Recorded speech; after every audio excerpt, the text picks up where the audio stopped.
Fala, meu nerdola, meu tetola, meu gordola, tudo bom com vocês? Aqui é o Machinha. Ixi, é mais o OK Nerd, seu espaço pra falar de cultura pop, cultura nerd.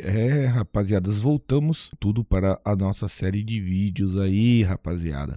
Semana passada tive um strike no outro canal, comecei um emprego novo, um emprego maravilhoso aí com nossos amigos do Quinto Elemento. Então eu tava me organizando, aproveitei que eu tomei strike, né, aquela coisa, né. Pobre quando aproveita a enchente pra mudar os móveis de lugar, né. Foi mais ou menos isso que eu fiz. Mas voltamos aí com a nossa atividade normal. Vamos falar sobre o último episódio da Casa do Dragão ontem. A gente assistiu junto lá no nosso Discord, todo mundo junto e misturado. Essa temporada foi horrorosa, né? Eu acho que não... Qualquer pessoa, por mais fã que seja aí da série, sabe que a temporada foi tenebrosamente ruim. O último episódio não foi o pior episódio, mas foi quase um filler. Foi uma... Bom, primeiro que o episódio, né? E aqui eu não vou dar spoilers pra você, não tantos assim, né?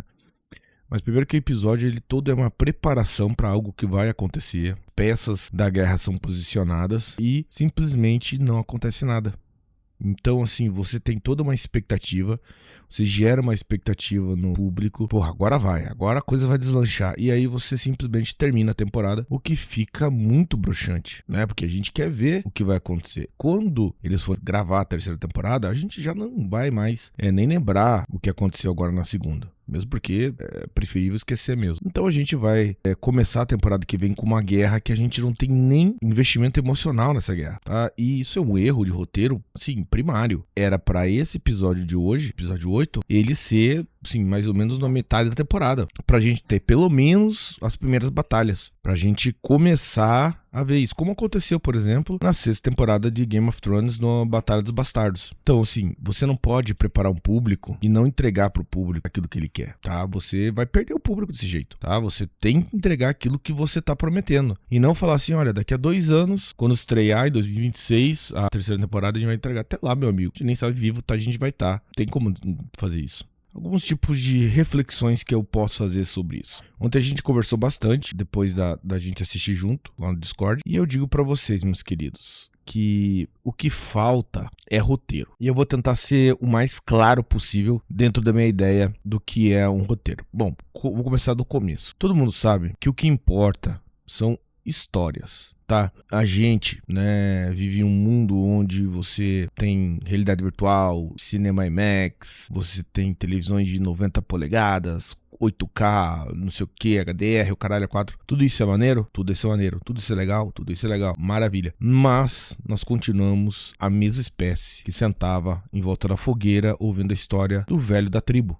É a mesma coisa, só que com TV HD e IMAX e não sei o que. Mas é a mesma coisa. Então, o que eu quero dizer com isso? Os seres humanos querem ouvir boas histórias. Histórias que prendam. Porque nada vai ser mais magnífico e maravilhoso do que a nossa própria cabeça. Então, quando o cara conta uma história, né? Você imagina aquela história na sua cabeça. Nada que você assistir vai ser tão maravilhoso, né? Quanto a sua imaginação. E o que eu quero dizer com isso? Não dá pra ficar se fiando em CGI, em coisa tecnológica, em dragãozinho de 3D. Tudo isso é maneiro, a gente gosta de ver o dragão, pô, é legalzinho, dragãozinho andando, voando, bababá e tal, é joia, mas isso não é o importante são as histórias, são as pessoas, tá? Pessoas querem ouvir sobre outras pessoas, esse é o básico do storytelling. E o que acontece, na minha opinião, é que muitos desses roteiristas que estão, principalmente em Hollywood hoje, eles não sabem contar histórias sobre pessoas. Eu não sei o que acontece. Se é uma questão geracional, se é falta de cultura, de leitura, se é falta de experiência de vida, né? Se a gente for pegar os grandes contadores de histórias do século XX, da metade pra frente, a maioria deles passou por momentos terríveis na Primeira e Segunda Guerra Mundial. E eu acho que isso contribuiu sim para o impacto de como eles enxergavam o mundo e os seres humanos. E eu tô dizendo que as pessoas que vão escrever precisam ir pra uma guerra? Não, é óbvio que eu não tô falando isso. O que eu estou dizendo é que os roteiristas, eles precisam se aprofundar na vida e na história e nos livros de pessoas que tratam de temas com os quais vocês estão escrevendo. Por exemplo, o roteirista, é uma roteirista, se não me engano, é uma mulher. É Sarah alguma coisa o nome dela. Ela se aprofundou nos escritos de Bernard Cornwell, Crônicas Saxônicas. Se você quer falar sobre a época medieval, você tem que falar sobre Bernard, você tem que estudar Bernard. Ah, mas Game of Thrones não é medieval. Claro que é, cara. Larga a mão, entendeu? Você tem que estar sabendo o que o Bernard escrevia. Ele conta em todos os detalhes como era o medievo, como é que era as relações, como eram as pessoas. E aí vem um componente que tem a ver com a nossa temática do canal, que é o negócio do identitarismo. O identitarismo, ele não é só uma força de sinalização de virtude, ele é uma força de autocontenção pessoal. Então, ele, como qualquer religião, né, ele tem dogmas que a pessoa introjeta e acaba, né, pautando sua vida através desses dogmas. O que eu quero dizer com isso? No momento que o roteirista é um cara identitário, alguma coisa nesse sentido, ele começa a ter rejeição a ler certas coisas que não vão de acordo com aquela pauta que ele acredita tanto. Outro exemplo, você vai encontrar em Bernard Cornwell estupro, racismo, xenofobia e tudo que as coisas que essa galera trata como se fosse a coisa mais vilanesca da humanidade, né? Não que não seja vilanesca, claro que é. Mas, né, o que eu tô querendo dizer é o seguinte, quando a gente tá tratando de uma época medieval, a gente não pode ser anacrônico e julgar pessoas que viveram há 800 anos atrás com o nosso pensamento de hoje. Por favor, né? Esse é um grande erro. Você não pode fazer isso. Não pode julgar essas pessoas. Aquelas pessoas estavam vivendo na época delas. A época delas era isso que era. O problema é que essa galera não consegue, né? E aí, isso fica muito prejudicado. Porque você tira, né, a credibilidade do que a gente está assistindo. O Martin é um cara que estudou muito Cornwell, se inspirou muito. Ele sabe cada detalhe dos protocolos medievais, né, do código do cavaleiro, como se portavam as ladies e blá, e blá, e blá. Isso fica implícito no texto. Você nem percebe isso. Não é nem o teu consciente que vai captar essa mensagem. É o teu inconsciente. Mas para você fazer isso, você tem que consumir conteúdo nesse sentido. Se você não consumir esse conteúdo e não compreender as relações hierárquicas, interpessoais de pessoas naquele período, você não vai conseguir escrever, porque você não pode escrever, né, uma fábula, um conto, uma história da Idade Média pensando em relacionamentos atuais. Não faz sentido. E se você faz isso, você faz o que aconteceu nessa temporada. Você não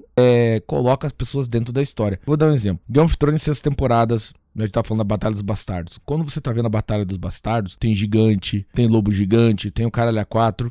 Completamente ficcional, né? Mas você acredita na batalha. Por quê? Porque os caras estão utilizando batalhas medievais. Estão utilizando conversas de como eram aquelas batalhas medievais. Então você se sente ali. Porque, como eu disse pra vocês, nem sempre é o consciente que sabe das coisas. Nosso inconsciente sabe muito. Então você fica com o Jon Snow lá, sufocado com aquela batalha. Você fala, eu tô fudido. Você fica apreensivo. Você fica, meu Deus, eu vou morrer. Por quê? Porque você acha que tá junto com ele. Quem assistiu História Sem Fim, né? Lembra muito quando o Bastian tá lá, ele tava assim, olha, ele tá sempre o tempo todo contigo e não sei o quê. Porque é isso mesmo, quando a gente se investe em um livro, em uma história, nós estamos junto com aquele protagonista. A gente sente o que ele sente, a gente se entrega naquele mundo fictício. Essa é a maravilha e a magia da dádiva humana da consciência. Essa capacidade da gente abstrair sobre uma coisa que não existe. Esse é o grande, praticamente é o que nos faz seres humanos. Os outros animais não conseguem fazer isso. O que eu quero dizer, finalizando aqui a minha filosofia sobre House of Dragon. Os escritores não conseguem levar a gente pro mundo de Westeros, como conseguiram em Game of Thrones, pelo menos no começo. Eles não conseguem. Você assiste a série, você não vê diferenciação dos personagens. Os personagens têm personalidades que não mudam de um pro outro. Poucos personagens têm personalidades bem marcantes. Eles não desenvolvem essas personalidades porque eles ficam remoendo em cima de temas burocráticos. Eles acham que as dúvidas existenciais e pessoais são uma forma de mostrar a característica da personalidade do personagem. E não é sempre assim. Então, por exemplo, a Rhaenyra, que é uma rainha que tem que fazer aquilo que tem feito, ela fica toda hora com dúvidas.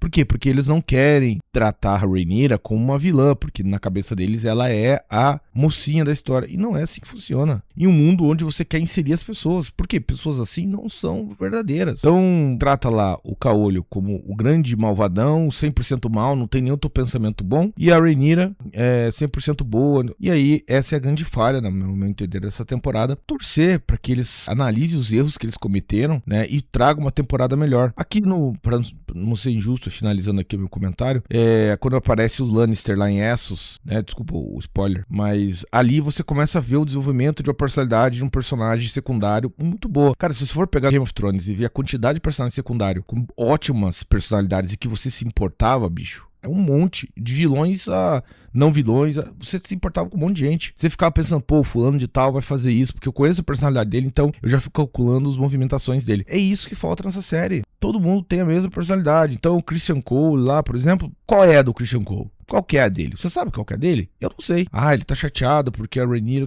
E aí? Ele agiu pra isso? O Aegon. Qual que é a do Aegon? Agora que ele se fudeu todo... Até os personagens que eram pra ser os mais de subterfúgios, de fofocas palacianas e tal, até eles são ruins, cara. Tem que melhorar a escrita. Não é o orçamento, não é o dinheiro, lavagem de dinheiro, pelo que eu tava falando. Apesar de que eu acho que essa temporada aí realmente lavaram dinheiro, porque pela quantidade de dinheiro que usaram e a péssima qualidade de algum CGI, alguma coisa houve ali, mas enfim. Mas o que eu tô querendo dizer é o seguinte, o principal tem que ser feito. O que é o principal? O principal são boas histórias, tá? Bom, então essa foi minha reflexão sobre House of Dragon. Espero não ter feito muito spoiler aí pra você. Tentei só refletir sobre a questão da escrita. Espero que você tenha gostado do nosso vídeo. Não se esqueça de se inscrever no canal, não se esqueça de dar aquele joinha, não se esqueça de comprar o curso Midjourney para você fazer as melhores imagens inteligência artificial que tem na internet. O curso tá na descrição, cara. Você tem que fazer. Se você não fizer, você vai ser passado para trás, cara. Pode ter certeza disso, beleza? Muito obrigado pela atenção, muito obrigado pelo carinho. A gente se encontra logo mais e mais um OK Nerd. Tchau, tchau.